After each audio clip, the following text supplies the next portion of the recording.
প্রথম বস্তায় আদা ও নতুন প্রযুক্তিতে পেঁয়াজ আবাদ করে সফল হন হিলির মংলা গ্রামের কৃষক রকুনুজ্জামান। সেই অভিজ্ঞতা কাজে লাগিয়ে এবার উদ্ভাবন করলেন বস্তায় রসুন চাষ। পরীক্ষামূলকভাবে একটি বস্তায় রসুন বপন করেন তিনি। প্রত্যাশা ছিল অল্প জায়গায় কম খরচে ভালো ফলনের, তবে এক বস্তায় সেই ফলন ছাড়িয়েছে তার প্রত্যাশাকেও।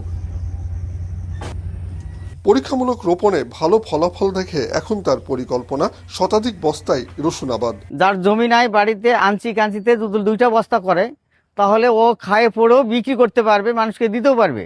তাহলে আমাদের মাটির জমিটা অন্তত পক্ষে বেঁচে যাচ্ছে, ওই মাটির জমিটাতে অন্য আবাদ করব।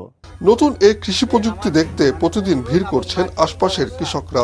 উদ্বুদ্ধ হচ্ছেন একই প্রক্রিয়ায় রসুন আবাদে। একটু সুন্দরভাবে ছিদ্র করে রসুনের এই কোয়া দিয়ে রসুন চাষ, আমার মনে হয় এটা বাংলাদেশে প্রথম। মাঠে দিলে পারে যে সারটা লাগে, কিন্তু এটাতে সেই সারটা লাগবে না।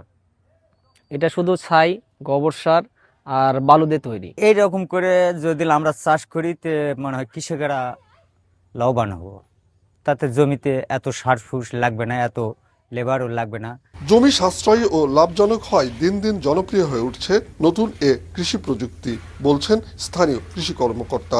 এটা সাশ্রয়ী একটা প্রযুক্তি, যে আমাদের যে বিভিন্ন সময় বিভিন্ন ধরনের ফসলের আন্তঃপরিচর্যাগুলো করতে হয়, সেগুলো আসলে খুব কম সময়ের মধ্যেই বস্তায় করা যায়।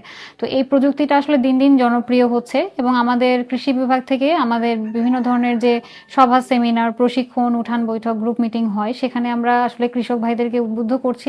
বস্তায় রসুন চাষের এ প্রযুক্তি সম্প্রসারিত হলে বদলে যেতে পারে কৃষকদের ভাগ্য ও কৃষিভূমি সংকটের পুরনো হিসেব। মাছরাঙা নিউজ ডেস্ক। জমিতে লাগাইছি এই বস্তা।